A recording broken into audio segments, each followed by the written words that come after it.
Bonsoir à l'Assemblée des Justes.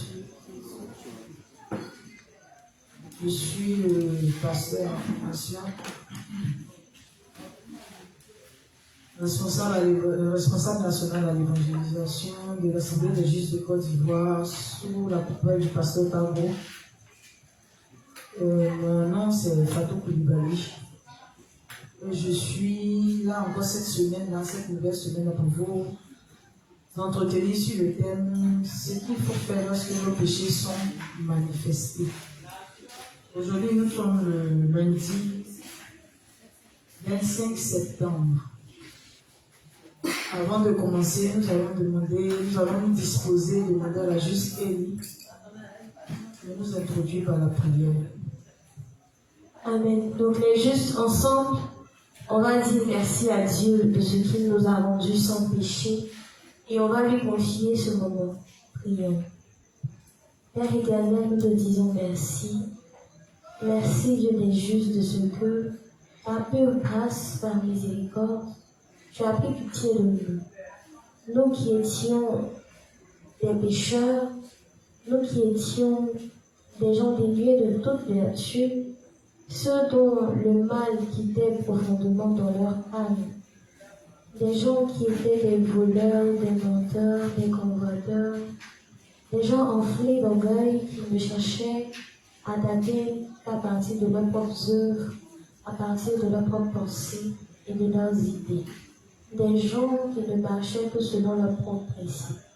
Tu as fait pitié de cette nature adamique-là et tu l'as rendue sans péché en envoyant ton Fils Jésus-Christ prendre tous les péchés de l'humanité depuis Adam jusqu'au dernier né de la terre.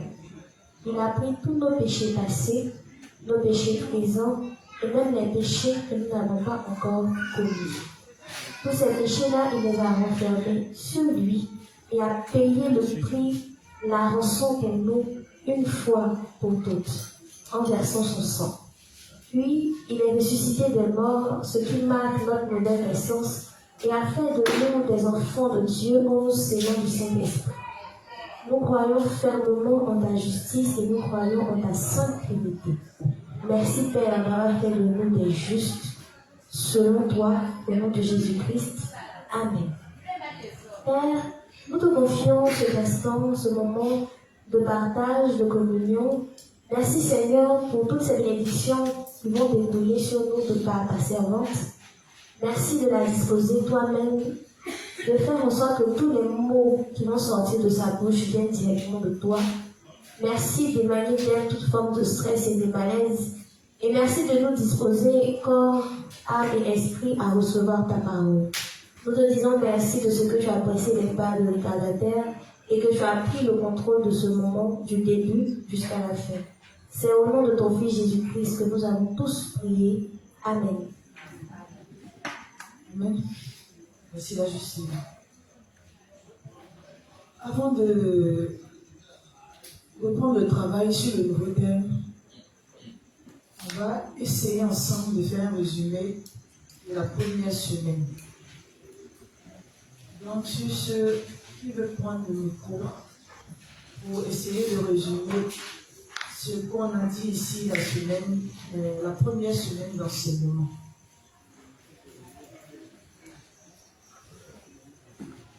Qui veut bien prendre le micro, s'il vous plaît? Même s'il a retenu qu'un seul principe, il nous dit comment ce qu'il a retenu de ce principe-là et quelqu'un d'autre à la suite, jusqu'à ce qu'on ait fini de passer en revue la première semaine. Il y a aussi les chants qui sont revenus un peu sur les enseignements, qui ont essayé de résumer plus ou moins ce qui avait été dit pendant la première semaine. Donc, chacun d'entre nous était présent. Chacun d'entre nous a retenu quelque chose. Chacun d'entre nous s'est senti plus ou moins intéressé par un point ou un autre. Donc, je veux qu'ensemble on partage ce qu'on a retenu. S'il n'y a pas de main levée, voilà, merci d'avoir sauvé l'assemblée.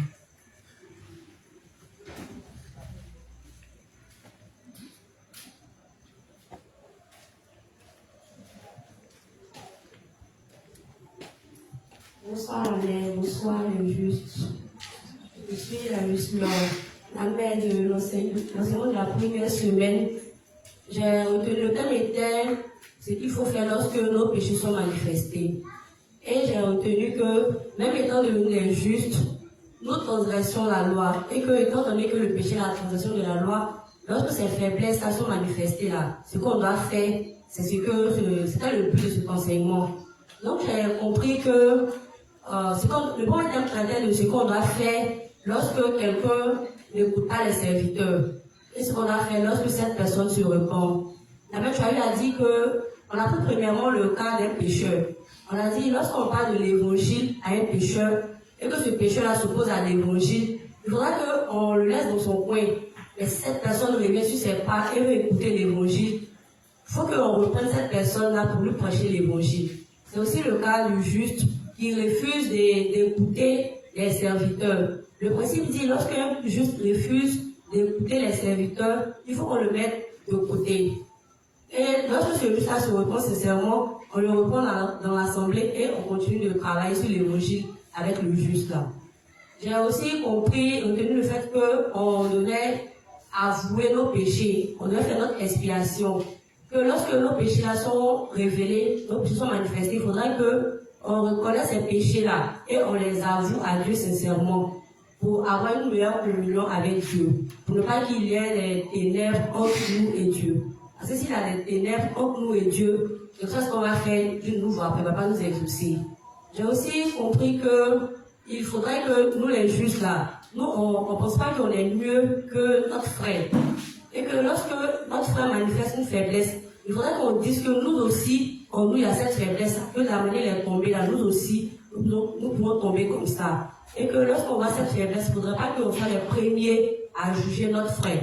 Il faut qu'on fasse son expiation. J'ai aussi compris, j'ai aussi insisté sur le fait qu'on devait être en communion fraternelle. Donc, du coup, si ton frère fait quelque chose qui te fait mal, il faut lui dire. Même s'il trouve que ce qu'il t'a fait, bon, il trouve qu'il n'a rien fait. Mais quand il faut lui dire, ah, ce que tu m'as fait là, moi ça ne me plaît pas, ça m'a fait mal. Parce que quand tu ne lui dis pas, même s'il ne sait pas, lui il est à l'aise, c'est toi ça te fait mal. Donc, du coup, toi tu es là, ça te fait mal, quand tu le vois, tu es énervé. Pourtant, lui, il est à l'aise, lui il grandit bien. Toi, à cause de la rancœur, tu l'évites. Donc, ça, c'est pas bien. Étant donné que Dieu nous a dit de faire toutes choses à sa gloire. Quand deux frères ne se parlent pas dans l'église là, en quoi Dieu est glorifié? Dieu n'est pas glorifié. Du coup, si ton frère a fait quelque chose là, il faut que tu lui dises, il faut aussi que tu acceptes son pardon. Parce que tout ce que nous on a fait à Dieu là, il nous a pardonné. Si nous on ne pardonne pas à nos frères là, c'est juste qu'on est méchants. Parce que depuis qu'on est né, on a péché jusqu'à Dieu, nous a pardonné tout ça. Donc il faudrait que nous aussi, nous soyons capables de pardonner à notre frère. Même si pardonner ne veut pas dire qu'on a oublié, mais on a pardonné. C'est-à-dire que quand tu pardonnes, ça veut dire que quand tu vois la personne, quand tu passes à la circonstance, à la situation, tu n'as pas de rancœur en fait. Ça te dirait, tu peux même en rire et tu passes dessus. Parce qu'on est obligé de s'aimer. On est obligé de s'aimer parce que non seulement sur la terre, on vit ensemble ici, on va vivre au milieu de nous, on va vivre au paradis ensemble. Si on ne s'aime pas là, Dieu peut pas travailler au milieu de nous. J'ai aussi compris le fait que lorsqu'on voit un serviteur manifester une faiblesse, il ne faudrait pas qu'on juge le serviteur là. Parce que ce n'est pas notre serviteur, c'est le serviteur de Dieu. C'est Dieu seul qui peut le reprendre. Mais il y a une manière aussi de lui parler. On ne peut pas lui parler devant tout le monde, on ne peut pas crier. On doit lui parler avec la manière. Et qu'en lui parlant, on peut prendre une histoire similaire. C'est-à-dire qu'on lui raconte l'histoire en disant que c'est l'histoire d'un autre juste, et ce qu'il a fait. Et le dénoncier, en donnant son point de vue, lui-même là, il va voir que la situation va l'interpeller et puis il va corriger son action. Donc la messe, c'est ce que j'ai retenu. Ici, la juste là. Après la juste là, y a-t-il quelqu'un qui peut nous faire part de ce qu'il a compris par rapport à la première semaine, volontairement?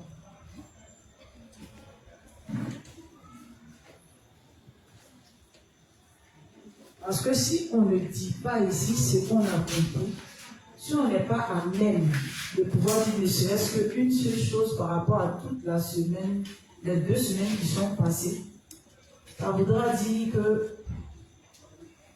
peut-être qu'on était là sans être là. Ça voudra dire aussi que ça peut moi m'amener à me demander, ou bien amener même les pères à se demander si les enseignements qui sont faits ici sont ruminés. Parce que les enseignements doivent être ruminés, pourquoi? Parce que quand Dieu permet qu'un enseignement soit donné dans l'église, c'est parce qu'il va nous donner des devoirs qui vont avec l'enseignement qui a été donné. Quand je parle de devoir, je parle de cas pratique.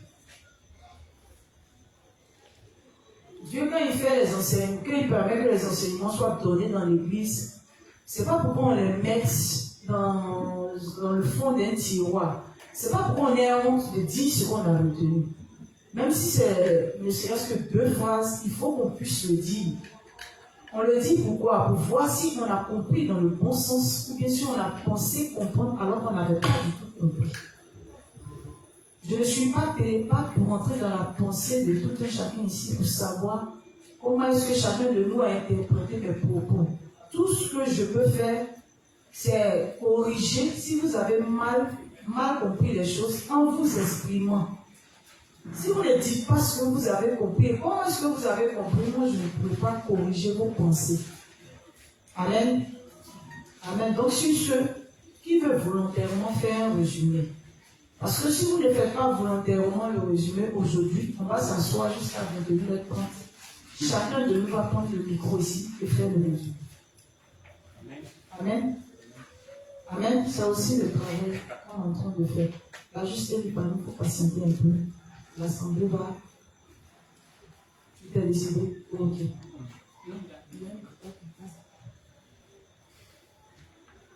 Bonsoir les justes. Les justes compris. Comme notre soeur a pratiquement un peu touché un peu de partout. Voilà. Donc en fait, il y a dans votre exposé, il y a des faits marquants qui m'ont beaucoup fait du bien. Qui est quoi? Surtout le pardon entre les justes. Ce jour-là, j'étais bien là. Ça a permis aux justes même de pouvoir sortir de leur enclos, de sortir de leur coquillage avec les frères et sœurs. Il y a aussi le fait de pouvoir pardonner entre nous les frères. Et la sœur a parlé de ça tout à l'heure qui est très important entre nous justes. Un juste qui est en parlant par exemple avec son frère juste, de façon spirituellement parlant, c'est pas normal en fait. Si par exemple tu es en parlant avec ton frère, il est même interdit de venir faire ton offrande, puisque tu es en parlant avec ton frère. Va régler ton problème avec ton frère et viens, on appelle ça, faire ton offrande. Voilà, donc pour dire quoi? Le fait même de se pardonner les uns pour les autres, même avec les pécheurs aussi, c'est très important. Si toi tu en parles par exemple avec un pécheur, comment le prêcher l'évangile? Alors que c'est toi par ton canal qu'un pécheur ou un non-croyant peut recevoir l'évangile. Mais supposons que par exemple, toi, au quartier, tu fais parler avec tout le monde et que les gens viennent te demander pardon, humainement parlant, toi tu refuses de pardonner. Toi tu dis non, pour moi, les laisse pas à l'étranger, comme on avait cité la dernière fois. Voilà, il y a aussi quelque chose qui est que il y a une partie aussi qui m'a plu concernant les dévanciers. Voilà, moi personnellement, par exemple, si un exemple qui dit par exemple dans la foi, qui est dit par exemple un dévancier en train de faire quelque chose, je dis, ah, ben voilà, lui c'est un dévancier en train de faire telle chose, moi je vais faire pareil. Alors que l'Église nous dit tous les jours que apprenons les erreurs de nos dévanciers. Hier, dimanche, il y a un pasteur qui a parlé de ça. Ça nous permet de prendre des raccourcis. Voilà. Et puis aussi de ne pas juger nos dévanciers ou bien de ne pas juger les serviteurs de Dieu. C'est vrai. C'est un être humain dans la chair comme nous. C'est pas un robot, il a aussi ses faiblesses. Voilà. Et tant que c'est Dieu même qui l'a établi, comme l'inspecteur peut le dire, il a la verge. C'est lui qui a établi son serviteur, c'est lui qui sait comment réprimander son serviteur. Voilà. Et c'est aussi ce que j'ai retenu aussi. Voilà, c'est tout ça. Merci. Amen. Aussi, juste. Avec quelqu'un d'autre. Juste vas-y. Basta, bonsoir. Bon, ce que moi j'ai retenu, c'est le livre 14, à la page 71, paragraphe 1. On dit ici, les Juifs doivent confesser leurs péchés quotidiens en détail pour une meilleure communion avec Dieu. Si cela n'est pas fait, ils seront coupés de Dieu progressivement. Voilà. Ce que je retiens dans ce principe, c'est que nous les Juifs, quand nous avons les péchés dans notre vie de foi et qui nous traversent au quotidien, nous devons toujours tous les soumettre à Dieu. On ne doit pas minimiser en aucun cas un seul péché. Parce que le faisant, on laisse Satan travailler dans nos pensées. Et puis Dieu même ne va même pas se charger même de corriger tous ces pensées, et tous ces péchés, parce qu'on n'a pas fait part de ce qu'on ressent. Mais on garde plutôt dans notre cœur et puis on finit par se ronger avec. Donc, dans ce cas, nous devons toujours confesser nos péchés dans les moindres détails pour ne pas laisser nos pensées nous emporter. Maintenant, il y a le principe qui dit lorsqu'on va faire l'œuvre de Dieu, nous devons le faire avec sagesse. Voilà. C'est pas parce que l'âme qui est en face est un peu bizarre que nous devons nous laisser emporter. On dit aussi quand le pécheur ne veut pas écouter l'évangile, on ne doit pas le forcer. On doit faire pas à pas. Et puis, au fur et à mesure, on va vers lui, on l'entretient. Mais on ne doit pas toujours se laisser emporter lorsque nous sommes en face de l'âme et qu'il a des manières de faire. Nous devons nous maîtriser. Maintenant, on dit, lorsqu'il se répand, on doit le faire asseoir et puis le faire comprendre et puis lui annoncer l'évangile. Bon, c'est ce que moi j'avais à dire. Amen. Et d'autres? On a 30 minutes, on va faire le résumé. Amen. Bonsoir, pasteur. Et puis, attends, Kakabé, vous avez pris une note ici. Ouvrez vos cahiers. Lisez ce que vous avez pris comme note. On n'a pas dit ne pas tricher. C'est vous qui avez pris note. Lisez ce que vous avez pris dans vos cahiers. C'est résumé aussi. Moi, j'ai compris dans le livre 32, à la page 275, paragraphe 2. On dit j'ai compris dans ce principe, pour ne pas que notre faiblesse devienne des mots devant Dieu. Nous devons le confesser en même temps. Et lorsque nous pensons avoir fait quelque chose de bon, et que le principe nous dit que ce n'est pas correct, on doit rejeter notre pensée et accepter ce que le principe nous dit. Et lorsqu'on se plaît dans quelque chose que Dieu n'aime pas, on doit confesser à Dieu afin qu'il nous donne la force de renoncer à cette chose-là. Et dans le deuxième principe, dans le livre 13, à travers le texte de Matthieu 16, j'ai compris que lorsque Pierre a voulu s'opposer au plan du salut, Jésus l'a repris en le choquant, parce qu'il était grand dans la foi. Et pour les plus petits, il faut les reprendre avec douceur. Et on voit qu'à travers ce principe, lorsque nous avons des erreurs que l'Église nous reprend, on ne doit pas se fâcher, on doit l'accepter. Et peu importe où nous sommes, nous devons aussi manifester l'amour que nous avons reçu de Dieu, qui est de prêcher l'évangile aux autres. Et lorsqu'un frère ou une soeur fait des choses hors principe, on doit le reprendre. Si on ne le fait pas, que nous aussi on participe dans ces choses, on est tous pareils. Et on ne doit pas se montrer aux autres et devant Dieu que nous sommes différents d'eux. Et nous ne devons pas les détester, mais plutôt les prêcher l'évangile afin que le salut, afin qu'ils reçoivent le salut pour être transformés aussi. Et donc, si nous avons ces gens de pensée, nous devons les confesser à Dieu, car nous sommes appelés à aimer nos prochains. Et quand nous venons devant Dieu, nous devons toujours rester lumière devant Dieu, en reconnaissant que nous sommes insuffisants, afin de recevoir son aide pour renoncer et mettre en pratique ce qu'il nous demande de faire. Amen. Merci, Kakabé. Qui d'autre veut dire ce qu'il a pris comme note ici?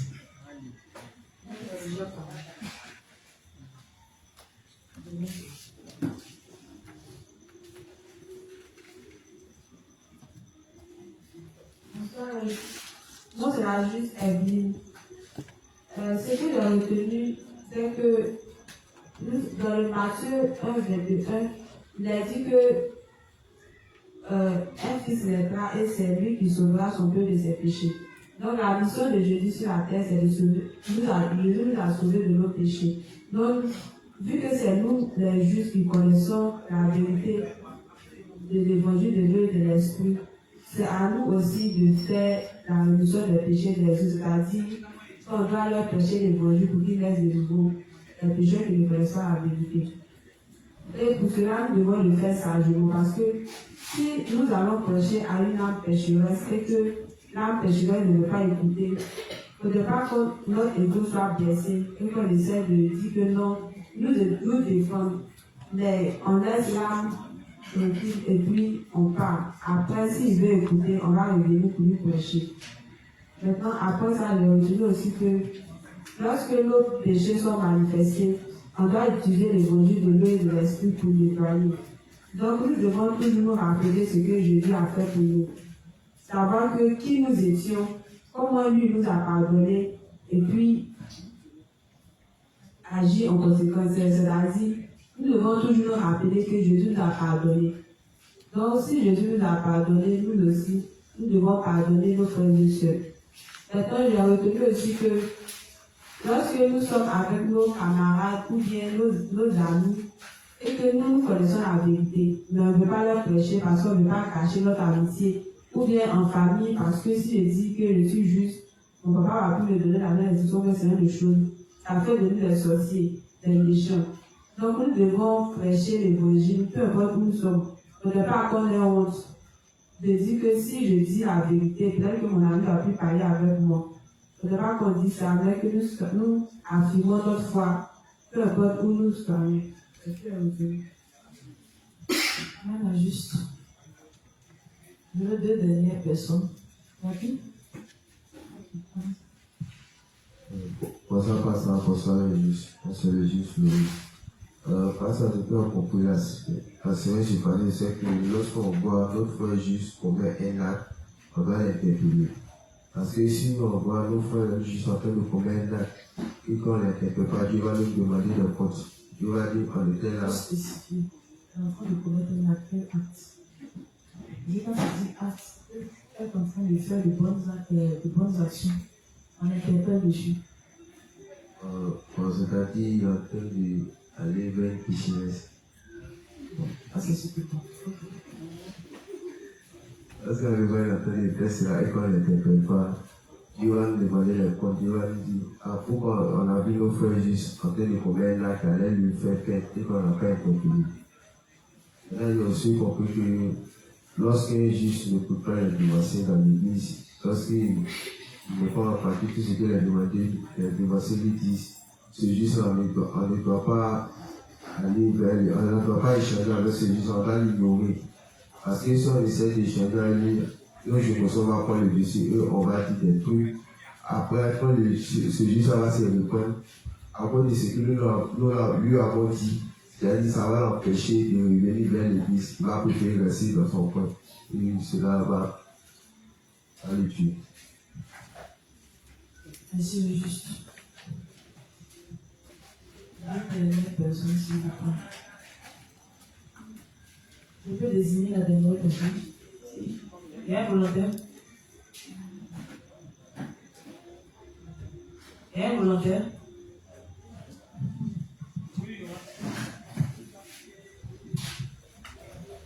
Bonsoir le juge Martial.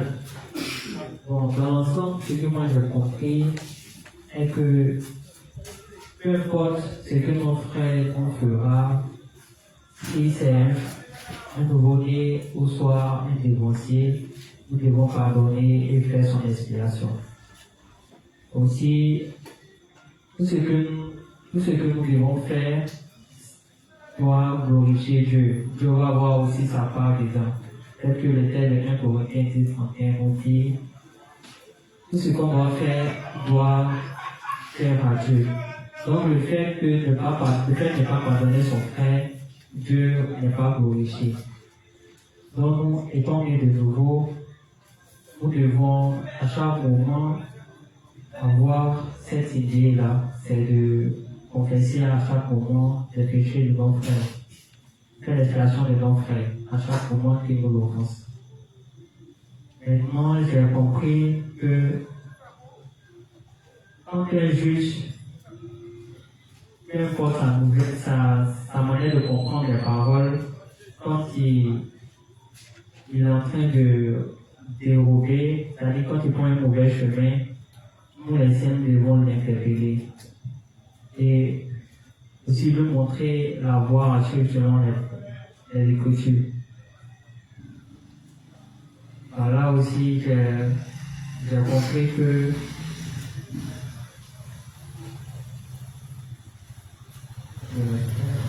bon, c'est un peu ça, c'est un peu ce que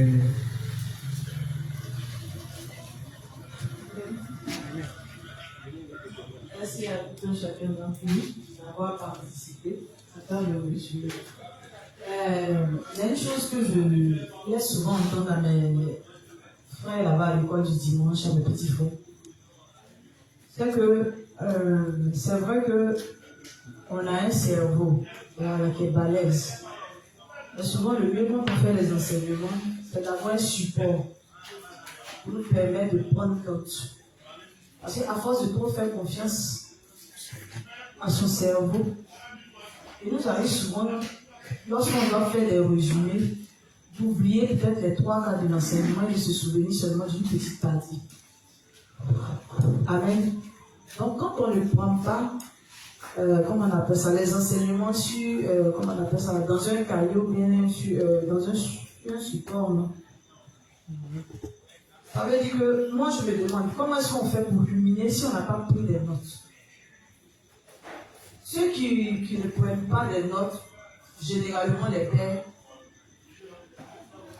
c'est un autre level. En fait, si je veux parler comme ça, c'est un autre level. Donc, on ne se dit pas que comme les pères ne viennent pas avec les blocs-notes, c'est que nous, si on peut faire comme les pères. Et puis maintenant, quand on vient maintenant, on arrive à la partie résumée. Quand tu fais appel à ton cerveau, ton cerveau te donne seulement une seule parole, c'est fini. Il n'y a plus rien à ajouter. Le cerveau, il a beaucoup de choses à gérer, il y a des problèmes au quotidien, il y a des envies, il y a comment on appelle ça, des projets qu'il doit gérer, il y a les problèmes de famille, il y a plein de trucs à gérer. Bon, si enseignement aussi tu ne veux pas écrire sur papier, tu continues ton cerveau là. Ça va te montrer que tu dois prendre ça sur papier. Hein, mon frère? D'accord? Martial. Ok, donc on va reprendre l'enseignement. Ça va motiver ceux qui ne prennent jamais note à prendre note. Amen. Nous tous, on est pareil. Vraiment, mais je suis un peu comme ça. D'accord? Amen. Donc la dernière fois, on avait travaillé sur le livre 13, page 432. Aujourd'hui, nous allons continuer, on va poursuivre avec le livre 51, page 135, paragraphe 4, jusqu'à la page 137, paragraphe 1. Je reprends, livre 51, page 135, paragraphe 4, jusqu'à la page 137, paragraphe 1. Le titre c'est « Plus nous connaissons Dieu, plus nous sommes sans honte face à nos faiblesses révélées. » Je reprends. « Plus nous connaissons Dieu, plus nous sommes sans honte face à nos faiblesses révélées. » C'est bon? Ok. Là-dessus, s'il te plaît. On va beaucoup lire. Hein. Donc faites attention. La lecture va résumer plus ou moins le travail qu'on a fait précédemment. D'accord? Livre 51, page 135, paragraphe 4, jusqu'à la page 137, paragraphe 1. Plus nous connaissons Dieu, plus nous sommes sans honte face à nos faiblesses révélées. Notre Dieu nous a conduits à croire en l'évangile de l'eau et de l'esprit. Donc, nous sommes nés de nouveau et devenus les saints qui s'unissent à l'Église dans laquelle Dieu demeure. Dans son Église, il n'y a pas de péché. Les Écritures disent, Ils étaient tous deux nus, l'homme et la femme, et n'en avaient point honte. Plus nous comprenons le monde de Dieu, plus nous sommes sans honte. Et plus nous connaissons Jésus-Christ, plus notre honte pour nos limites est enlevée. Nous ne sommes pas embarrassés, même si nous sommes nus devant Dieu, quand toute notre nature basique a été exposée devant Dieu. Plus notre nature basique est révélée devant Dieu, plus notre honte disparaît. Si nous essayons de couvrir nos limites, nous devenons plus honteux à leur propos. Quand vous cachez votre apparence, quand vous essayez de cacher vos faiblesses et transgressions, elles vous font plutôt tomber dans les ténèbres. Il est bon que nos péchés ou faiblesses soient exposés parce qu'ils ont déjà été éradiqués en Christ.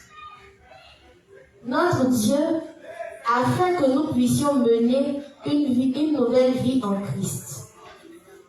Les gens disent beaucoup de mots qui n'ont rien à voir avec Dieu. Leurs mots n'ont rien à voir avec nous. Les Écritures disent qu'Enoch a marché avec Dieu pendant 300 ans. Et la personne qui s'unit à Dieu demeure avec notre Seigneur jusqu'à son retour. Je crois que nous marcherons avec Dieu pour le reste de notre vie. Nous irons certainement dans le royaume de Dieu si notre chair meurt en marchant avec Dieu. Certains d'entre vous entendront: un tel a marché avec Dieu pendant 60 ans. Si tel est le cas, vous aurez demeuré avec Dieu plus longtemps que moi-même. Donnez votre vie au Seigneur et marchez avec lui. Je marcherai aussi avec le Seigneur jusqu'au dernier jour de ma vie. Je marcherai avec le Seigneur jusqu'à ce que je meure si le Seigneur m'enlève avant sa venue. J'ai la foi. Je ne crois pas que ce monde durera si longtemps. Je crois que le temps est proche où le Seigneur viendra nous chercher. Je vivrai avec foi devant le Seigneur jusqu'au dernier jour où j'irai devant lui. Puisque nous vivons dans les temps de la fée, nous devons nous unir au Seigneur dans nos cœurs au lieu de perdre l'objectif, et nous pouvons consacrer tout le reste à Dieu et vivre pour le Seigneur et l'Évangile par la foi. Quand de mauvaises pensées et l'esprit charnel viennent, détournez-vous des mauvaises pensées et rappelez-vous la foi en ce que le Seigneur vient bientôt et que nous irons au ciel quand il reviendra. Le cœur qui cherche à vivre pour la chair est seulement un cœur charnel et méchant. Je crois au fait qu'il est juste de vivre les quelques années restantes pour le Seigneur plus diligemment, partager le pain de vie avec les gens et implanter des églises en formant et en envoyant des serviteurs de Dieu. Je veux être un serviteur de Dieu fidèle qui travaille avec mes collègues et non seul, et ouvrir des voies pour que les ouvriers travaillent bien dans la présence de Dieu. Je veux devenir le serviteur de Dieu qui apporte le pain de vie aux brebis. Je suis reconnaissant au Seigneur qui m'a donné ce cœur. Amen. Amen. C'est bon? On a lu beaucoup. Il a dit beaucoup de choses. On a plus ou moins résumé tout ce qu'on a fait la semaine dernière. On va commencer à relire et puis on va expliquer aussi que tout le monde soit au même niveau d'enseignement. Allons-y. Notre Dieu nous a conduits à croire en l'évangile de l'eau et de l'esprit. Amen. Nous avons cru en l'évangile de l'eau et de l'esprit. Nous sommes nés de nouveau. Nous sommes justes. Nous fréquentons l'assemblée de Dieu. Amen. Les Écritures disent: ils étaient tous deux nus, l'homme et la femme, et n'en avaient point honte. Plus nous comprenons le monde de Dieu, plus nous sommes sans honte. Amen. On dit dans son église, il n'y a pas de péché. Les Écritures disent qu'ils étaient tous deux nus. L'homme et la femme, ils n'en avaient point honte. Amen. Donc, dans la maison de Dieu, quand on croit en l'évangile de l'eau et de l'esprit, on doit être sans devant Dieu. Amen. Quand on dit qu'on est sans devant Dieu, ça veut dire qu'on ne doit pas avoir honte de nous confesser toutes nos faiblesses, tous nos péchés, toutes nos insuffisances.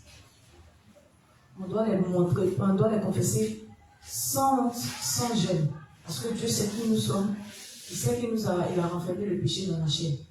Donc il sait déjà qui nous sommes, mais il veut seulement que nous reconnaissions devant lui qui nous sommes. Il n'a pas besoin que qui que ce soit cache sa véritable nature.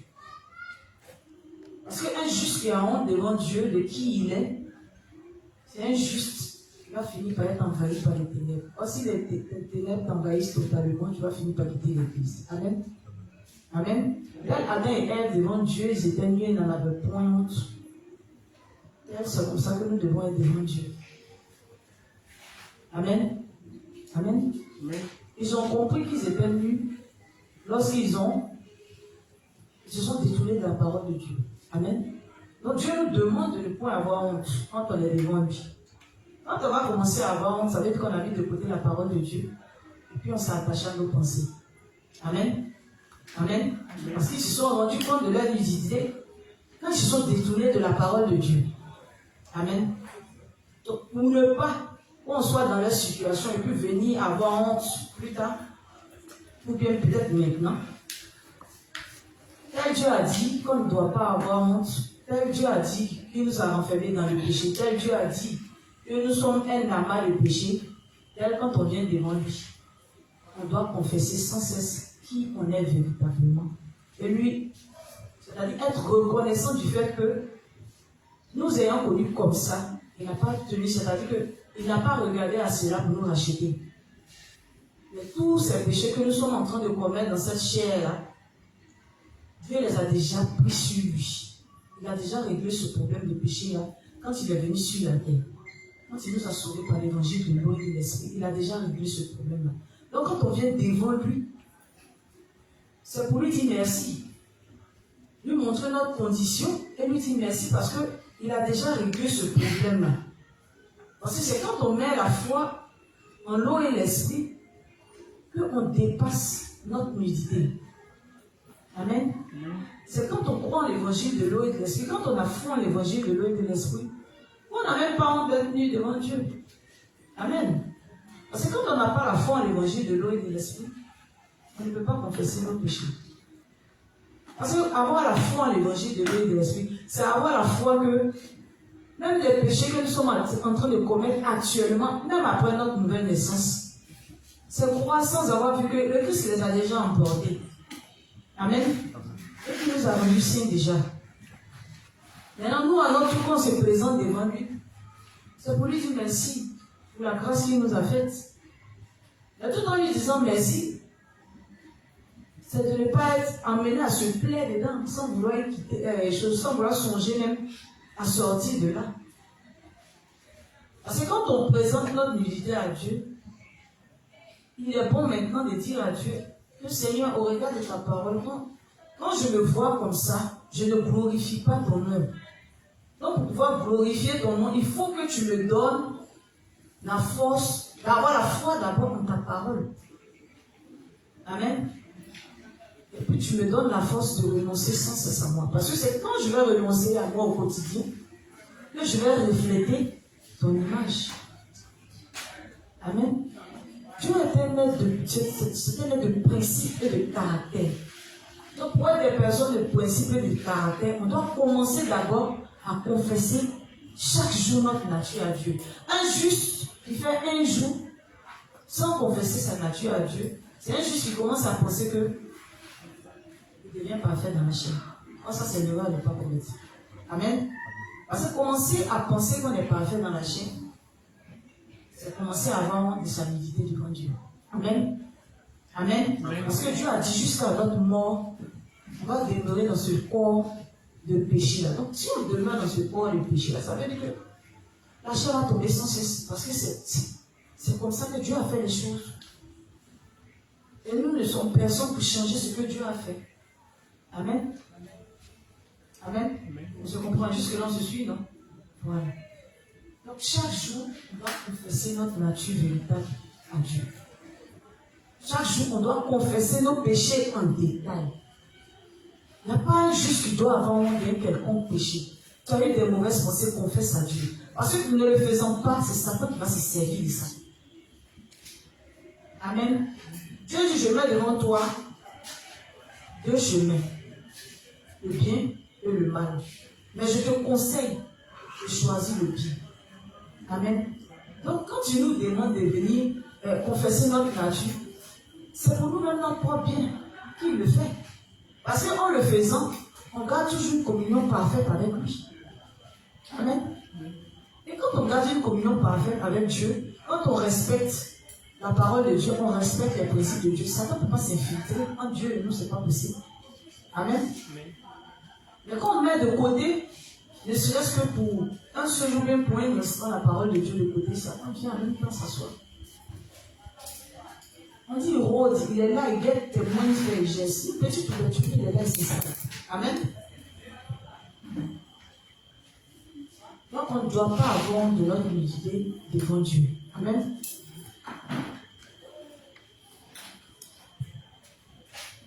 Plus nous comprenons le nom de Dieu, plus nous sommes sans honte. Et plus nous connaissons Jésus-Christ, plus notre honte pour nos limites est enlevée. Amen. Nous ne sommes pas embarrassés, même si nous sommes nus devant Dieu, quand toute notre nature basique a été exposée devant Dieu. Plus notre nature basique est révélée devant Dieu, plus notre honte disparaît. Amen. Amen. Plus Dieu révèle nos faiblesses, plus on doit avoir la force de nous présenter ces faiblesses, de confesser ces faiblesses et nous rappeler sans cesse que ces faiblesses, il est déjà emporté. Donc avoir toujours la foi en l'évangile de l'eau et de l'esprit, confirmer sans cesse notre foi en l'évangile de l'eau et de l'esprit devant Dieu. Amen. Et puis demander toujours l'aide à Dieu en nous réexaminant sans cesse au regard de sa parole. Lui demander l'aide de renoncer à nous-mêmes et de faire un avec les principes de sa parole. Quand on le fait ainsi, la honte disparaît. À chaque fois qu'on confesse qui on est, la honte disparaît. Amen. Amen. Si nous essayons de couvrir nos limites, nous devenons plus honteux à leur propos. Amen. Donc j'ai dit ici la semaine précédente que on ne doit pas essayer de se justifier lorsque nos faiblesses sont manifestées. Chercher à se justifier, c'est chercher à cacher sa honte devant Dieu. Amen. Donc, plus elles sont révélées, plus on doit dire merci à Dieu, parce qu'elles sont révélées. Et quand Dieu révèle nos faiblesses, c'est pour qu'on se corrige. Amen. Pour qu'on sache qui on est et pour qu'on se corrige. Amen. Parce que si tes faiblesses ne te sont pas révélées, tu vas finir par croire que tu es parfait. Quand Dieu dit que la perfection n'existe pas dans la chair. Amen. Donc, si même nos pères continuent de reconnaître leur véritable nature et de remercier Dieu, quand leurs faiblesses sont révélées, qui sommes-nous? On n'est pas sur une belle trace. Le révérend, c'est l'un de nos dévanciers, c'est le premier de nos dévanciers.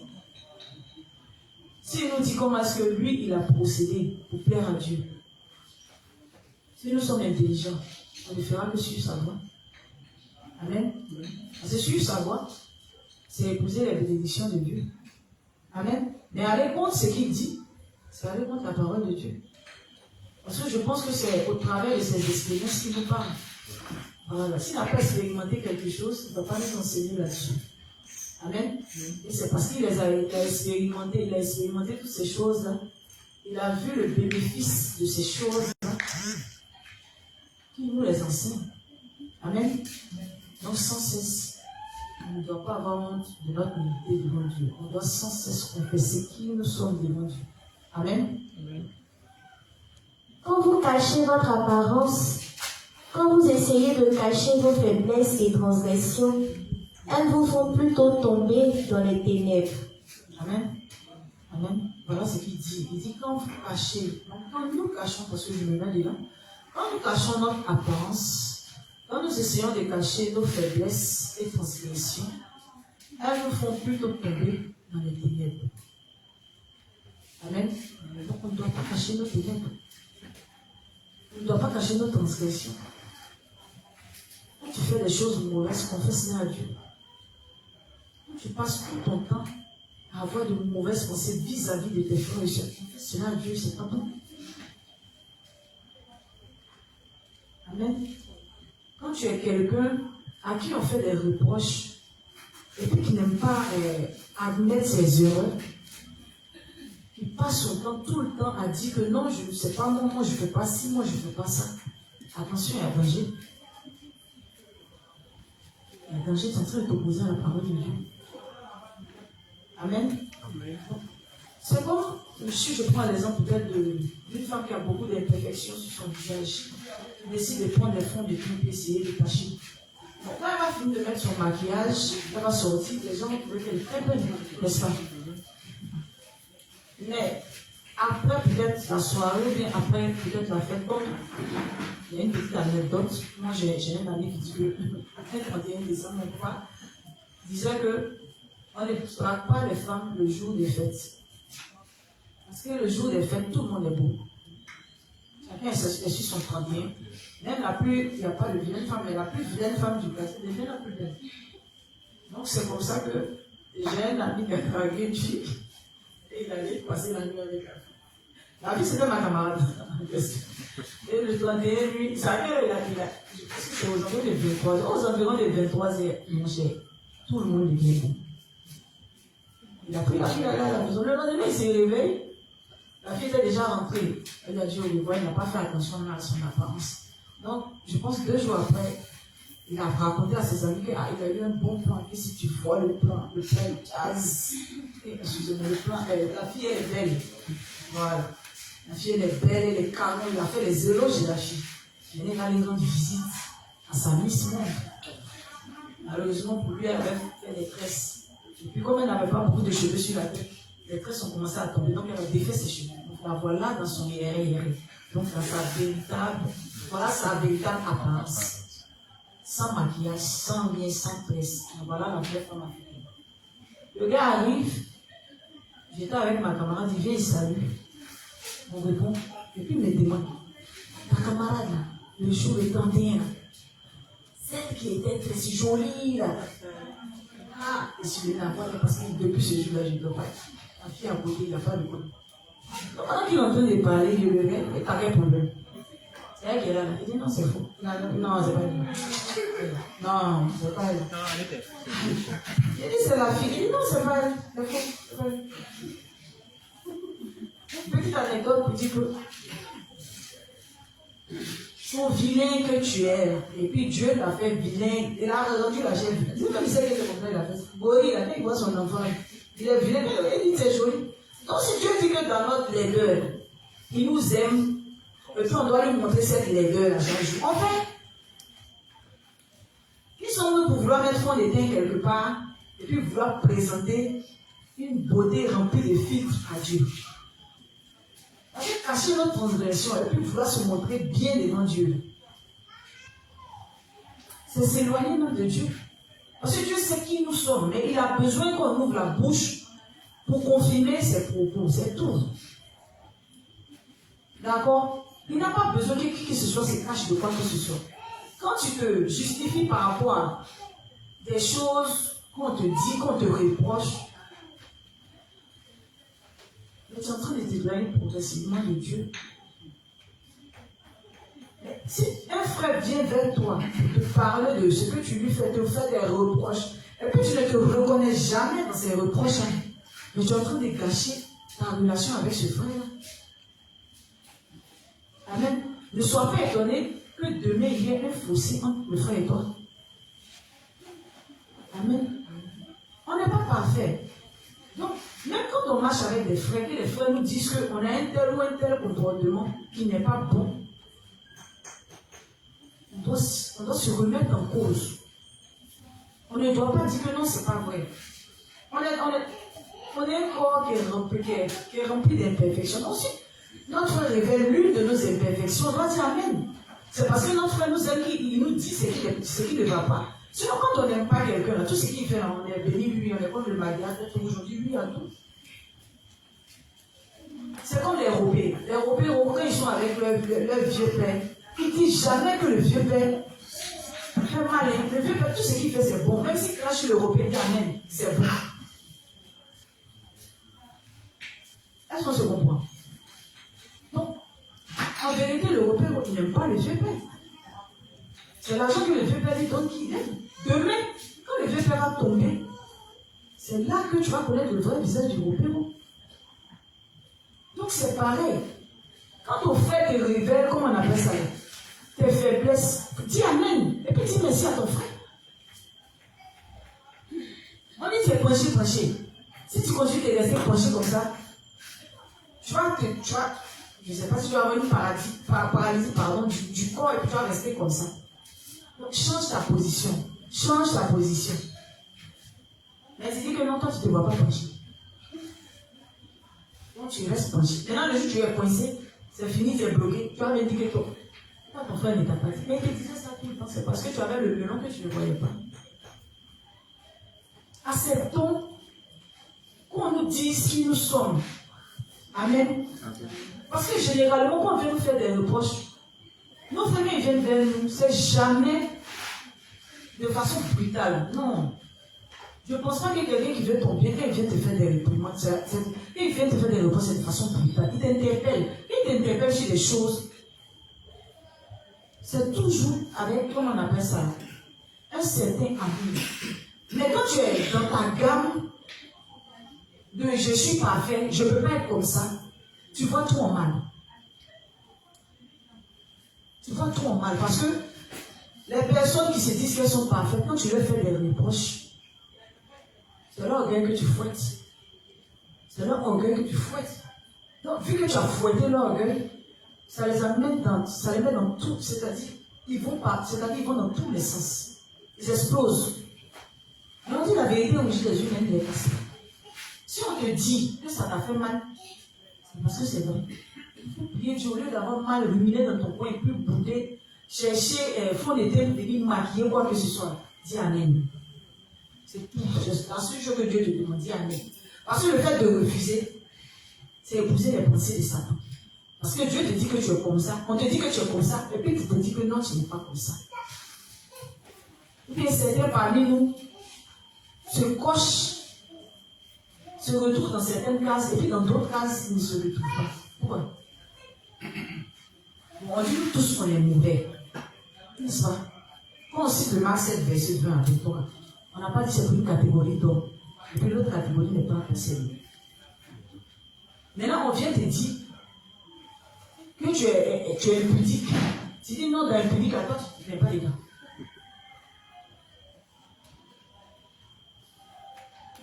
Mais toi, tu es dans menteuse, tu es dans voleuse. Mais tu n'es pas dans les autres. Et si tu n'es pas dans les autres, dis-nous à partir de quelle matière Dieu t'a fait.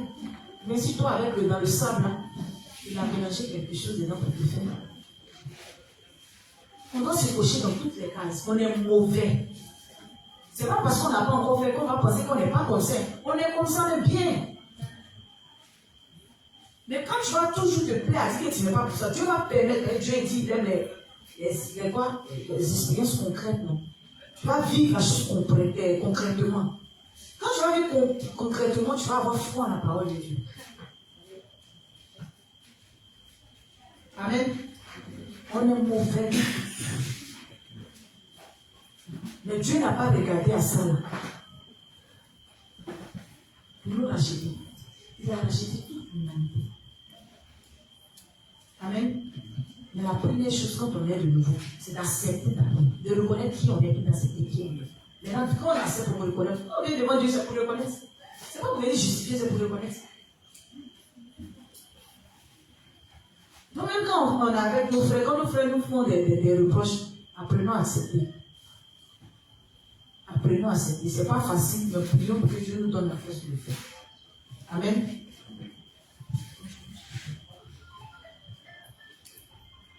Quand vous cachez votre apparence, quand nous cachons notre apparence, quand nous essayons de cacher nos faiblesses et transgressions, elles nous font plutôt tomber dans les ténèbres.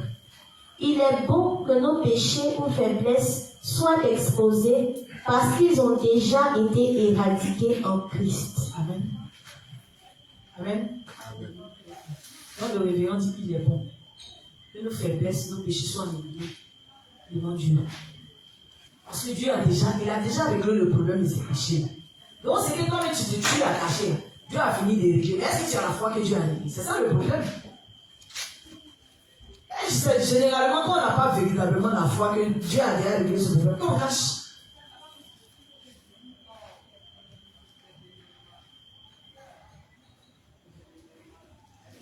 Il ne pas se régler, il faut le coucher.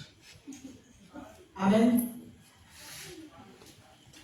C'est quel problème? Quand Dieu est venu, c'est quel péché là, il a emporté au baptême, et puis c'est quel péché il a laissé? Il a tout emporté. Mais est-ce que tu as la foi en ce que le Christ t'a remis entièrement et totalement de tous tes péchés? Si tu as la foi en cela, tu ne peux pas avoir honte de lui confesser tes péchés. Et c'est toi. C'est ta nature que tu veux lever. Et puis c'est lui qui a demandé de lui confesser ça. Tout en ayant la foi qu'il a déjà réglé ce problème. Amen. Donc il n'y a pas quelqu'un ici qui a une sensation de dire non. Moi, il y a des trucs qu'il fait, mais vraiment ça, mais si Dieu me ouvre la bouche, il dit, mais Dieu sait déjà. C'est dangereux, ce qu'il fait. Et il te voit, il sait. Mais il dit d'ouvrir ta bouche. Quand tu n'ouvres pas ta bouche, ça veut dire que tu n'as pas besoin de son aide. Et puis tu te plais dedans. En ce dans quoi tu te plais, si ça doit tuer ta foi, ça doit tuer ta foi. Et puis ça va tuer ta foi. Parce que si tu te plais dans quelque chose qui est mauvais, tu te plais dans quelque chose à laquelle Dieu est opposé, tu vas mourir spirituellement. Amen. Notre Dieu a fait que nous puissions mener une nouvelle vie en Christ. Les gens disent beaucoup de mots qui n'ont rien à voir avec Dieu. Leurs mots n'ont rien à voir avec nous. Les Écritures disent qu'Enoch a marché avec Dieu pendant 300 ans et la personne qui s'unit à Dieu demeure avec notre Seigneur jusqu'à son retour. Je crois que nous marcherons avec Dieu pour le reste de notre vie. Nous irons certainement dans le royaume de Dieu si notre chair meurt en marchant avec Dieu. Amen. Amen. Certains d'entre vous entendront. Un tel a marché avec Dieu pendant 60 ans. Si avec le Seigneur, jusqu'à ce que je meure, si le Seigneur m'enlève avant sa venue. J'ai la foi. Je ne crois pas que ce monde durera si longtemps. Voilà comment est-ce qu'un juste doit réfléchir. Un juste ne doit pas réfléchir comme les gens de ce monde. Un juste qui a la foi en ce monde-là, il va chercher à se réaliser complètement dans ce monde-là. Il va oublier même la mission pour laquelle il a été racheté. Amen. Amen. Un juste qui pense comme certains, comment on appelle ça là, certains pécheurs, certains légalistes, les pécheurs, que ce monde-là, depuis on est là, on nous dit, parce que ça c'est la parole qui sort le plus. Depuis on est là, Jésus revient, Jésus revient, Jésus revient, on est là. Il va venir quand? Mais Jésus reviendra. Amen. Nous on a la foi en cela. Dieu a dit que ce monde a l'aide de tout. Est-ce que ce monde n'est pas en train d'être détruit? Les choses sont en train de s'accomplir. Donc, est-ce qu'on a la foi à la parole de Dieu ou bien on n'a pas la foi à la parole de Dieu? Si on a la foi, arrêtons de, comment on appelle ça, rêver. Arrêtons de nous projeter. Si on doit se projeter dans ce monde-là, c'est se projeter sur comment est-ce qu'on va mettre des systèmes en place, des stratégies en place pour gagner le maximum d'âmes. C'est comme ça qu'un juste doit réfléchir. Amen. Voilà. Faire de l'éternel des délices, te donnera ce que tu fais dire. Mais un juste qui pense plutôt à se réaliser dans ce monde-là, comme si C'est ce que Dieu attendait de lui. C'est qu'il n'a pas compris ce pourquoi Dieu le maintient sur la terre. J'ai des rêves. J'ai des projets à bâtir. J'ai des rêves à réaliser. Si tes rêves ne sont pas spirituels, mon frère, pas tout. Il faut commencer à rendre ça spirituel. Si toi, ton plus grand projet, là, c'est de construire, c'est-à-dire que tu te bats dans la vie, quand tu te bats dans la vie, c'est pour avoir une grosse voiture, grosse maison, beaucoup d'enfants, beaucoup dans ton village, on parle de toi en tant que le grand cadre du village. Et toi là, tu dois revoir ta foi. Est-ce que tu as bien compris pourquoi est-ce que tu es né de nous? Tu as bien compris la nouvelle naissance. Amen. Parce que parmi nous, je le dis, on est nombreux à rêver comme ça. C'est-à-dire, on vient à l'église, mais quand on est là-bas, là, nos projets là, non, il vient derrière, on doit se réaliser. Mais pourtant, quand on est là, on dit de confesser ça, on ne confesse pas. Parce que ça, on tient tellement à ça que non, on ne peut pas confesser. Si on confesse, Jean va se donner de leur projet, de notre rêve. Pourquoi? Ça, on ne dit pas Dieu. On ne dit pas. On doit tout dire. Parce que Dieu dit, tu dois vivre pour gagner des âmes. Mais si toi tu vis pour te réaliser, pour réaliser tes rêves, tu dois confesser à Dieu. Si tu vis pour que ta chair soit heureuse, pour que ta chair prospère, confesse à Dieu. Parce que ça va contre la parole de Dieu. Il faut confesser ça à Dieu. On n'a pas dit qu'il faut aller confesser seulement, ah Seigneur, je mens beaucoup. Ça aussi c'est mauvais, mais ça va contre la parole de Dieu.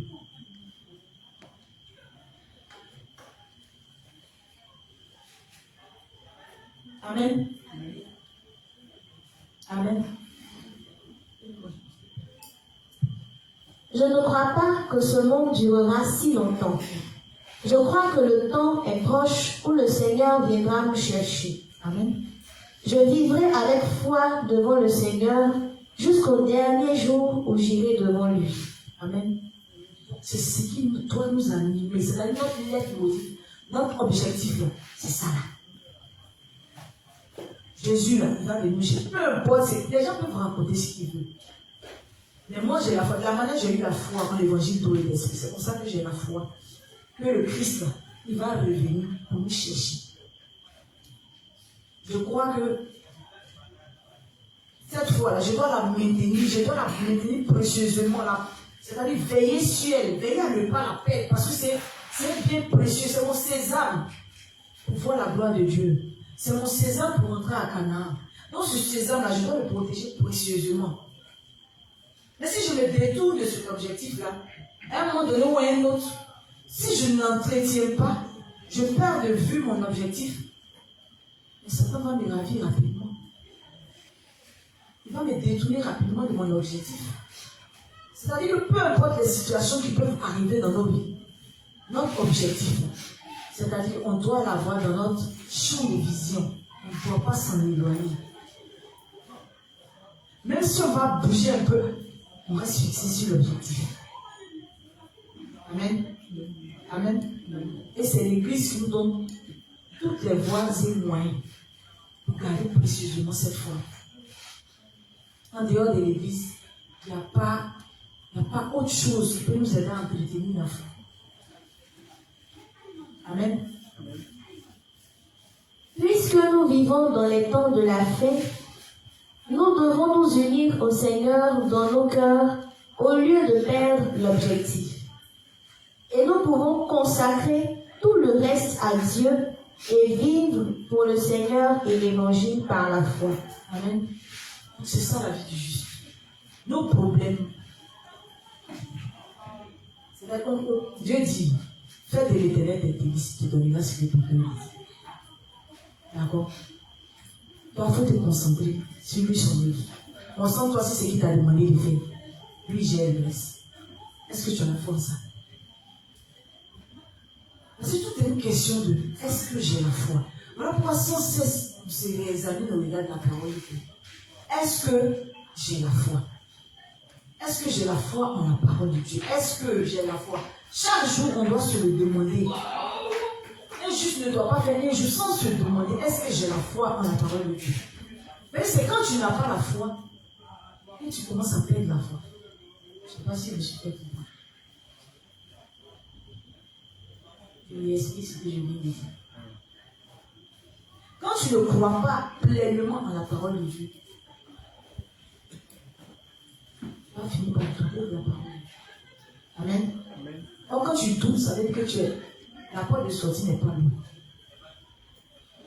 Le tout là, est-ce qu'on porte une foi forte en la parole de Dieu? Est-ce qu'on croit que si on mouille maillot pour Dieu, on fait de l'Éternel nos délices? Ce que notre cœur désire, il va nous donner. Est-ce qu'on a la foi sur lui? Parce que Dieu prend nos problèmes, il règle nos problèmes, il se charge de tout ce qui va nous empêcher de faire son œuvre correctement. Lui se charge de ça. Amen. Mais est-ce qu'on a la foi que Dieu le fait effectivement? Parce que quand on est en train de faire l'œuvre de Dieu, sans cesse on jette un regard inquiet par-ci, par-là, sur nos problèmes qui sont là, qui sont devant nous. On les voit comme une montagne. Mais on n'a pas la foi que Dieu a déjà réglé ces problèmes. Amen. Mais on dit qu'on a la foi que nos péchés qu'on voit se manifester tout le temps, Dieu les a déjà emportés sur lui. Mais on n'a pas la foi que nos problèmes qui sont là comme une montagne, Dieu a déjà emporté ça. Il a déjà réglé ça. Mais est-ce qu'on a la foi à la parole de Dieu? C'est la question qu'on doit se poser sans cesse. Si on dit qu'on a la foi, on ne doit plus douter de la parole de Dieu. Même si tu vois tes problèmes là, va faire l'œuvre de Dieu. Laisse focus dessus. Tu ne vas même pas t'en rendre compte d'aller à génie. Et il n'y a pas quelqu'un qui est plus, comment on appelle ça, talentueux d'en faire des surprises que Dieu. Parce que quand Dieu exauce nos prières, on reste bouche ouverte. Parce que tu es tellement dépassé de comment il a réglé ton problème. Mais c'est la gloire seulement que tu lui donnes. Mais est-ce qu'on a la foi en la parole de Dieu? Amen. Amen.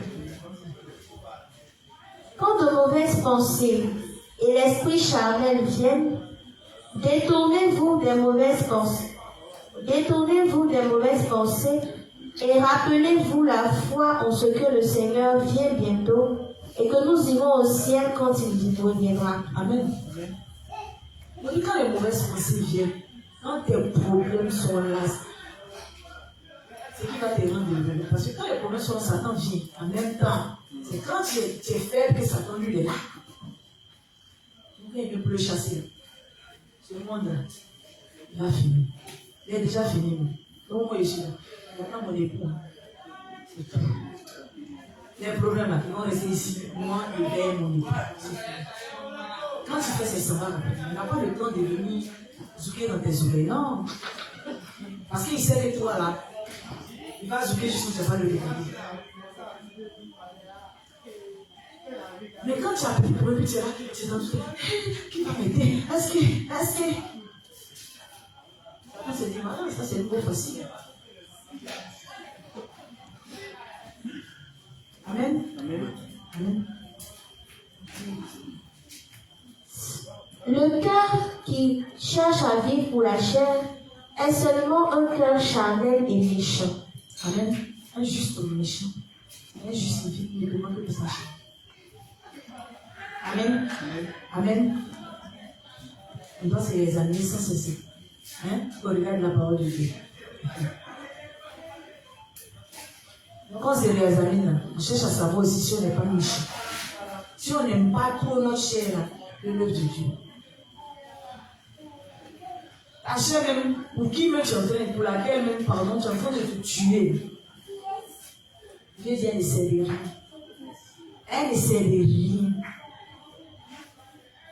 Donc, quand tu perçois de fortes sommes, et puis tu t'en vas te tuer, c'est-à-dire faire plaisir à ta chair. Il y en a même qui achètent des pommades qui coûtent excessivement cher pour embellir quoi.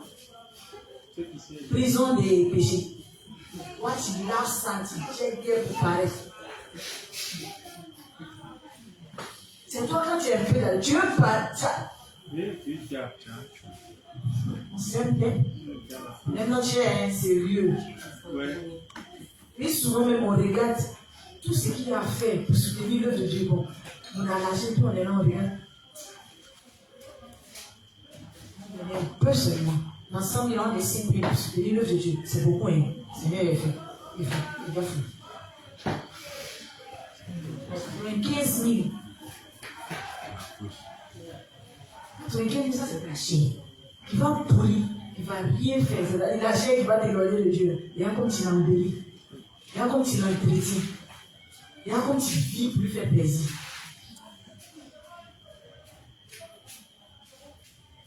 Un juste qui vit ainsi, c'est un juste qui est méchant, qui est profondément méchant. Dieu dit un peu de choses, je veux voir notre fidélité. Un peu de choses. Quand Dieu voit notre fidélité, c'est en cela qu'il sait si il nous bénit grandement, si on peut faire. Parce qu'un peu de choses, on a déjà démontré qu'on est prêt. Donc s'il nous donne un peu plus, on va faire un peu plus encore. Mais un peu de choses, tu n'es pas prêt.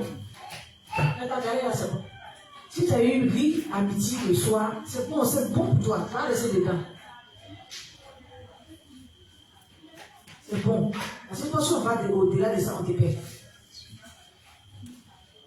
On doit se réexaminer sans cesse. Pour ne pas jalouser, puis être des sorciers spirituels ici. Guetter la bénédiction de nos frères dans l'église. On est là, on rumine. On est là, on murmure, mais on ne se réexamine jamais. Parce que c'est nous qui aimons murmurer là. On n'aime pas se réexaminer au regard de la parole de Dieu. Quand Dieu bénit un frère, on est jaloux. Comment? C'est ça, ça va. Comment lui il fait, puis Dieu le bénit. Au lieu de le jalouser, au lieu de le critiquer, souvent tu fais des coups. Ceux-là, ils aiment trop se faire voir le tête. Ils aiment trop se faire voir les. C'est eux qui se montrent, c'est eux qui veulent montrer qu'ils ont ci, ils ont ça. On est comme ça.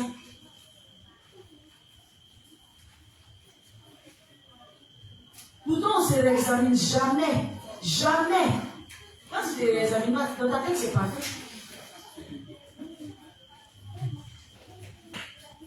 Amen.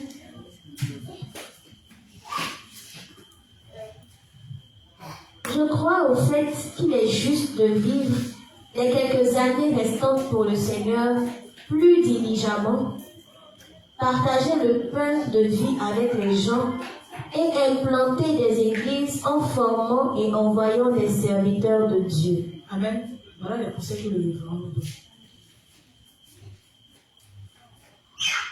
Il nous laisse même plus grand chose à vivre.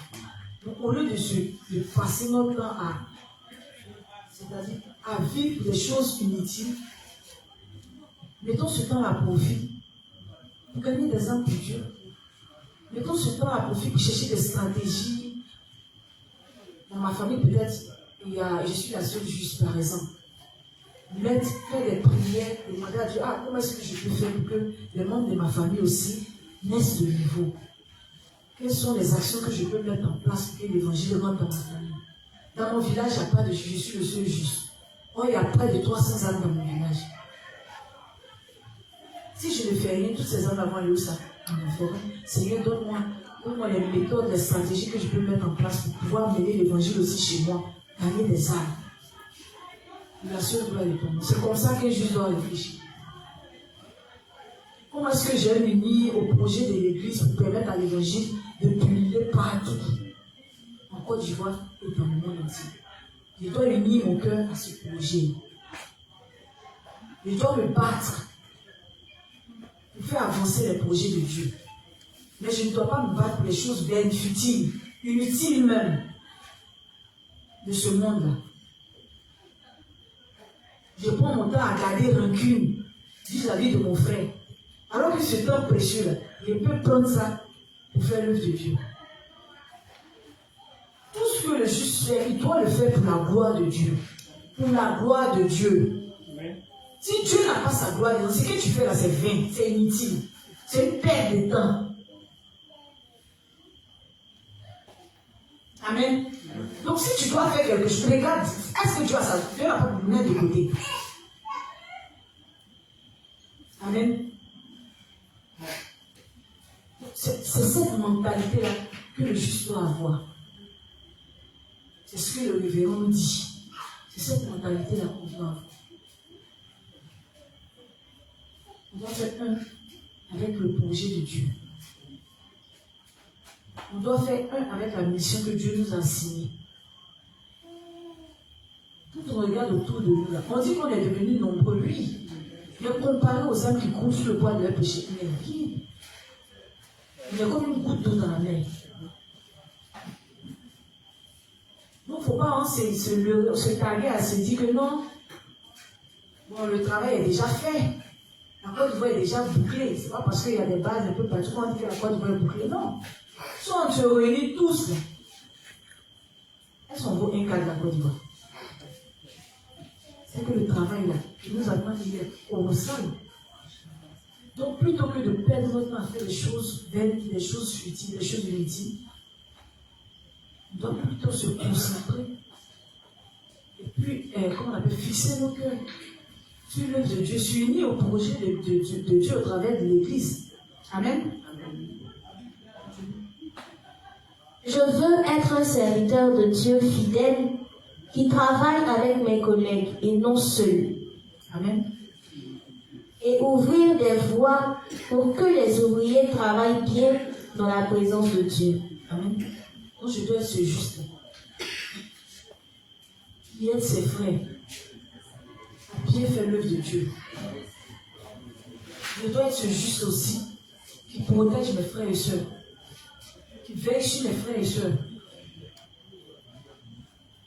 Je dois être ce juste-là qui est dévoué pour l'œuvre de Dieu. Je dois être ce juste-là qui est enclin toujours à être auprès des dénoncés pour savoir qu'est-ce qu'il y a à faire ici, qu'est-ce qu'il y a à faire là, qu'est-ce que je peux, quel est l'apport, quel est mon apport, qu'est-ce que je peux faire. On ne doit pas être celui-là qui voit ses frères sont en train de peut-être sont attroupés quelque part en train de faire l'œuvre de Dieu. Je les vois de loin et puis j'ai Christ dans un pouvoir pour ne pas qu'on me voie. Ou bien quand je suis avec mes amis, comment on appelle ça là, qui ne sont pas justes, que je vois mes frères justes, peut-être qu'ils sont en train d'échanger, je les salue de loin. Vous ne pouvez pas. Je salue rapidement pour ne pas qu'on dise, le juste, mais c'est comment? Tu es avec qui? Parce qu'on a honte même qu'on nous appelle le juste. Pourtant on va être fier. Partout on nous appelle le juste, on doit dire Amen. On ne doit même pas avoir de réponse. Mais on t'appelle le juste. Toi tu feras ça. C'est-à-dire que tu aimes qu'on t'appelle le juste. Quand tu es dans l'assemblée avec tes frères, voilà, on t'appelle le juste. C'est un quoi, elle me retrouve au milieu de. On a le même nom des familles. Mais en dehors de là-bas, là, il va m'appeler le juste. Que peut-être mes amis qui sont avec moi ont l'habitude peut-être de dénigrer les justes. On va m'appeler le juste. Ils vont me mettre de côté. Ils vont commencer à me juger. Ils vont commencer à se moquer de moi. Donc pour ça, je fais comme si je ne suis pas injuste. Maintenant, tu fais comme tu n'es pas là. Tu fais ça devant nous les hommes. Dieu là. Celui-là qui juge les filles. Quand tu lui montres ta véritable position, tu veux qu'il fasse quoi? Alors tu fais semblant à nous. Mais lui, tu ne fais pas semblant à lui. Parce que tu es vrai avec lui. Tu n'aimes pas l'évangile, tu as honte de lui. Si tu n'as pas honte de l'évangile, tu ne peux pas être avec des gens qui ne sont pas nés de nouveau. Et puis tu ne parles jamais de l'évangile. Tu ne peux pas être dans une entreprise dans laquelle tu travailles. Et puis on n'a jamais entendu parler de ton Dieu. Sous prétexte que si tu commences à parler de ton Dieu, tu peux perdre ton emploi. Hein? Tu peux perdre ton emploi. C'est parce que tu n'as pas la foi que cet emploi, si tu le perds à cause de l'évangile, Dieu peut te donner mieux que ça. Mais c'est vrai, en tant qu'employé, tu travailles dans l'entreprise, c'est quelqu'un. employeur, là, ton employeur principal, tu ne dois pas bâcler, comment on appelle ça là? Comment on appelle le travail qui t'a confié? Il dit aller partout et faire de toutes les nations mes disciples. Mes disciples, autant pour moi. Il n'a pas dit. C'est comment on appelle ça là? Quand tu es au travail, là-bas tu ne parles pas de l'évangile. Quand ton pain est miné, tu dois te ainsi l'évangile. Un juste doit être fier partout où il est là. D'aimer qu'on sache qu'il est juste et qu'on l'appelle juste. Même si au travail on ne dit plus son prénom, qu'on l'appelle juste, il doit être fier. Amen. Il doit être fier. Il doit être fier autant pour moi parce qu'il fait la promotion de son Dieu. Amen. C'est injuste dans ton travail. Il ne sait nulle part. Bon. Souvent d'autres vont s'élever. Ah, moi ici catholique, on va prier ici, on fait ceci, on fait cela. Tu ne parles jamais, tu ne dis jamais rien. Même ils sont en train de parler de beaucoup d'ineptie, parce que c'est plein de conneries qui sortent de leur bouche. Tu ne les réponds jamais. Et toi, tu veux qu'on te voit bien. Mais quand les hommes vont te voir bien, tu gagnes quoi dedans? Ce sont les hommes qui bénissent. La bénédiction des hommes est éphémère. Et puis elle est limitée. Celui qui bénit infiniment. Quand tu as honte de lui, et puis tu veux que les hommes te voient bien, est-ce que toi-même tu te comprends? Ou bien est-ce que toi-même tu te vois? Ce n'est pas normal.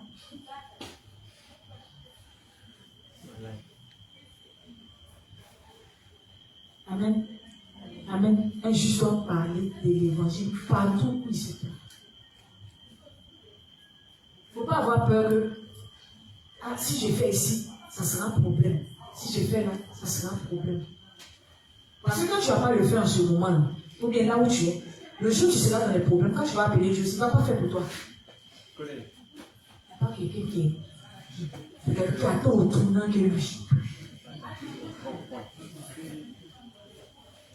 Il n'y a pas quelqu'un.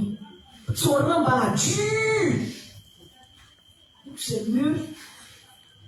Ce qu'il nous demande de faire, on n'est pas lui demander l'aide pour pouvoir faire.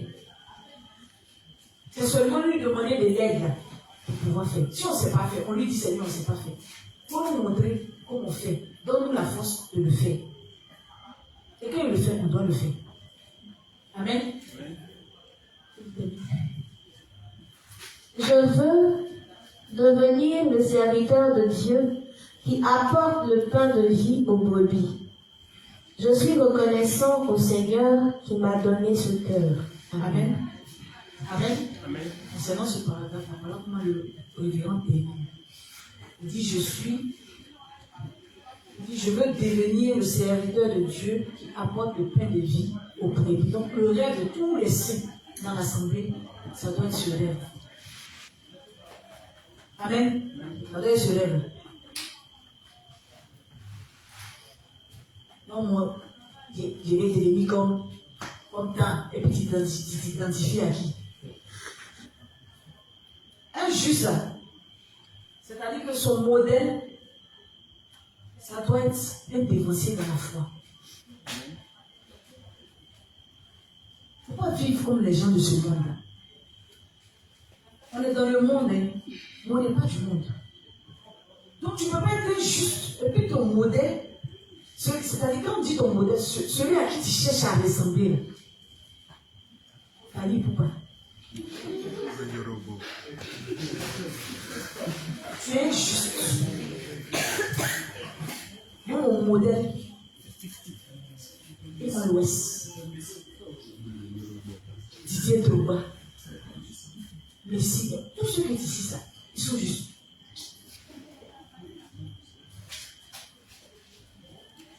Ton modèle doit être l'inspecteur chic, l'inspecteur Evra, l'inspecteur Cédric. Voilà, là tu es né de nouveau, tu comprends ce que c'est que la justice. Non, Seigneur, donne-moi un peu de pour le pasteur Taco. Il dit un peu, hein. Il sait de quoi je parle. Je mesure le propos. Parce que,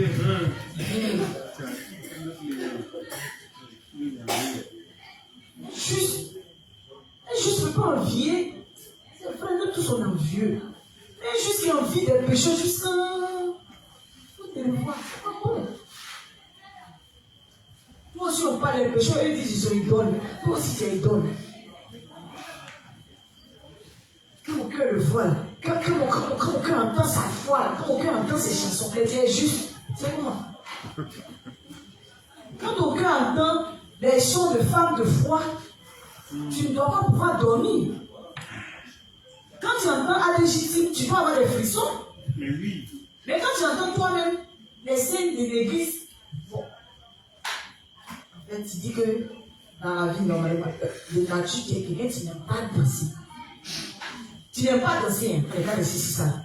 Donc quand tu es à l'église, quand tu n'aimes pas danser, tu n'as jamais à l'église. Il ne faut jamais danser aussi dans le monde. Ouais. Si tu n'aimes pas faire ça à l'église, tu ne peux pas y aller faire ça dans le monde. À l'église, tu ne danses jamais. Mais quand tu arrives au maquis ou bien au bas, mais je te dis, hein, poussière, sueur, tu sais quoi. Tu vas regarder chez nous, tu es à quel problème. Si tu sais que tu es comme ça, pourquoi confesser ça aussi à Dieu? Parce que tu veux dire que dans son assemblée, ces chants, tu n'aimes pas le chant. Ça ne te fait rien. Voilà pourquoi tu ne te lèves pas pour danser. Au moins, même si tu dis les chansons des femmes de foi, moi ça ne me fait pas. Au moins un groupe au moins de l'église. Un jour, on regarde, tu vois, en créant. Ah, je suis réservé de surprise. Amen. C'est vrai, c'est pour rien. Il y a des choses auxquelles on ne fait même pas attention, surtout que c'est normal. On dit, David, quand il a fait quoi là, on dit, il fait quoi? Il c'était un grand. Il s'est levé pour faire quoi?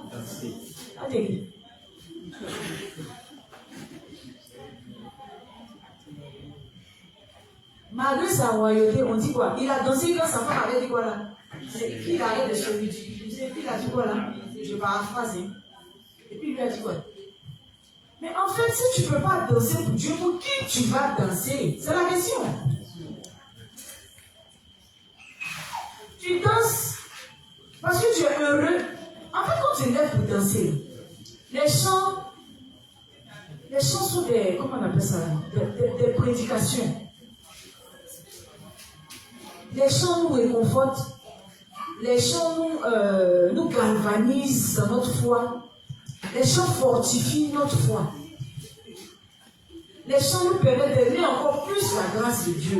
Donc quand les chants sont chantés dans l'église, et toi, ça ne te fait rien.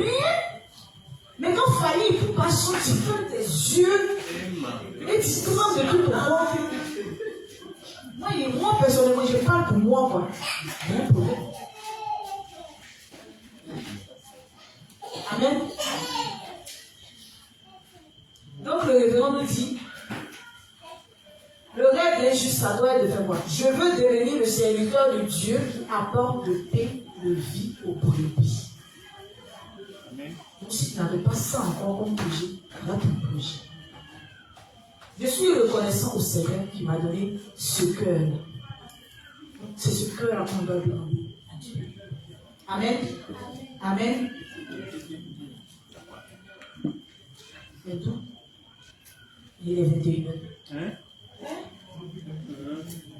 Quand on vient, on demande de faire un résumé. Quand personne ne veut faire le résumé, on va prendre 30 minutes pour demander pardon pour qu'il fasse le résumé. Donc on commence, il faudrait pendant une heure, vous trouvez que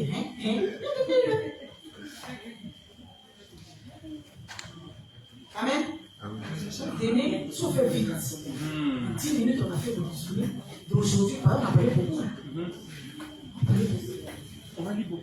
On va dire beaucoup. Amen. On va expliquer beaucoup. On va gérer beaucoup. Amen. Amen. Nous changeons nos manières de faire aussi. Quand on n'aime pas faire le résumé aussi, là, mais quand tu as Dieu, on n'aime pas faire le résumé. Il faut lui donner la force. On va apprendre à faire le résumé. Amen. Amen. Donc je suis sûr qu'on va s'arrêter là. S'il y a des questions, je veux prendre des questions. Et puis on va continuer demain. Y a-t-il des questions sur un point ou bien l'autre qu'on a survolé ce soir-là? Il n'y a pas de questions? Donc, si demain vous avez un à la maison, vous avez.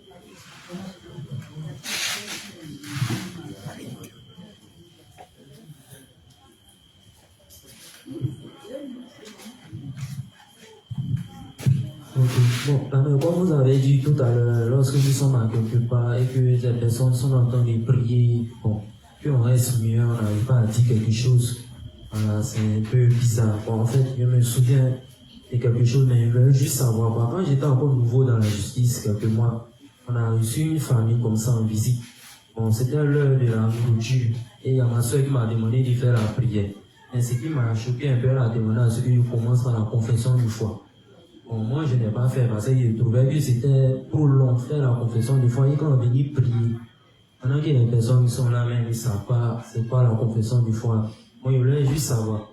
Quand nous sommes dans un lieu comme ça, et que nous devons prier, on doit commencer par la confession de foi encore bien. Je vais prendre un exemple simple pour répondre à ta question. Quand le matin, quand tu te réveilles, tu fais ta prière, ta confession de foi, tu sors.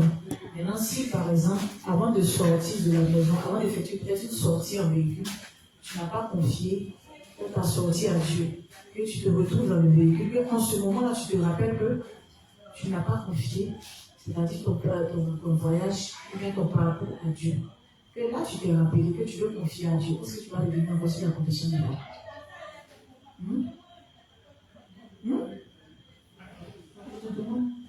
Est-ce que tu vas revenir? Par exemple, le matin, tu dois sortir. Tu m'entends, hein? Tu dois sortir, tu as fini de faire ta confession. Quand tu es réveillé le matin, tu pries, tout. Tu fais ta confession de foi, tout. Tout ce que tu dois faire, tu fais. Maintenant, il se trouve que, bon, peut-être comme toi, tu es retourné, ta patronne t'envoie à Djambi, on lui fait une course. Maintenant, en étant sorti de la télé, tu n'as pas eu le temps, machin, de confier peut-être ton voyage à, comment on appelle ça, ta sortie à Dieu. Que tu es dans le bar, tu te rappelles là que, je n'ai pas confié même, comment on appelle ça là, ma sortie à Dieu. Ok, donc je viens de me rappeler, et confier rapidement mon trajet à Dieu. Si tu vas t'asseoir, merci Seigneur d'avoir pris mes péchés, tu vas faire la confession de foi avant de confier ça à Dieu. Tu vas faire directement, non? Donc même si tu n'as pas fait la confession de foi, là, en ce cas, c'est pas mauvais. Tu comprends? Si tu as prié, c'est pas mauvais. Tu comprends? Si pour manger, tu sens que tu dois faire la confession de foi, tu fais ta confession de foi.